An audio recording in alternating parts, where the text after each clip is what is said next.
Pozdravljeni, Teodora s Kozmike z vami. Vstop v april bo lahko boleč, ker bomo morali opustiti stara prepričanja.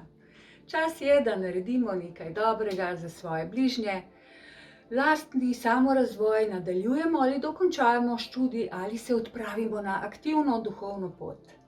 Odmik od starih prepričanj ne bo lahek in če bomo vztrajni, se nam bodo odprla nova vrata za razvoj in napredek.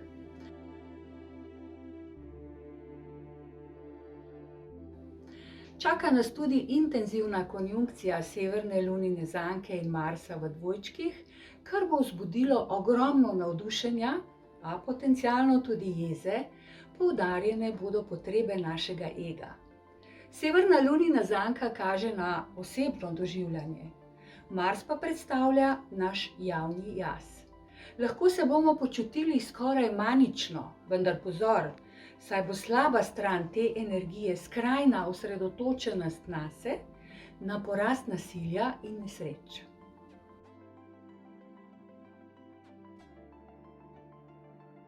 Dvanajstega aprila nas čaka mlaj v ovnu, hkrati bodo z nami še 3 planeti v ovnu in planetoid Kiron.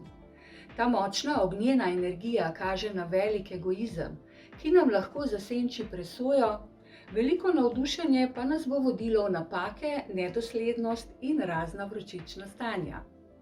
Hitro lahko zagori tako znotraj kot zunaj nas, kar bo zelo uničujoče, saj vsi vemo, da za požar zadostuje le ena sama iskra. To bo zelo nevarno obdobje za ovne, rake, tehtnice in kozoroge. Vznemirjenje dajmo v kreativnost, fizično vadbo in strastne užitke v dvoje, tako bo manj škode, saj je energija ognja koristna, vendar je za vse odvisno od njene uporabe.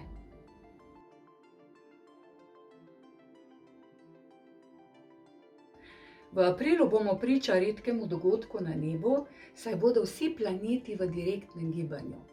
Naša tendenca bo usmerjena v napredek, saj se bo naš sončni sistem složno premikal v isto smer kot velika kozmična reka. Ta fenomen predstavlja organsko, holistično, sinhrono, harmonično skupino, ki potuje skozi neskončno vesolje in predstavlja upanje za prihodnost. V tem času se lahko bolj posvetimo in osredotočimo na svoje cilje, želje in potrebe, saj bo s tem gibanjem vibracija sončnega sistema proizvedla nenavadno kozmično asistenco v podporo vsega, kar je.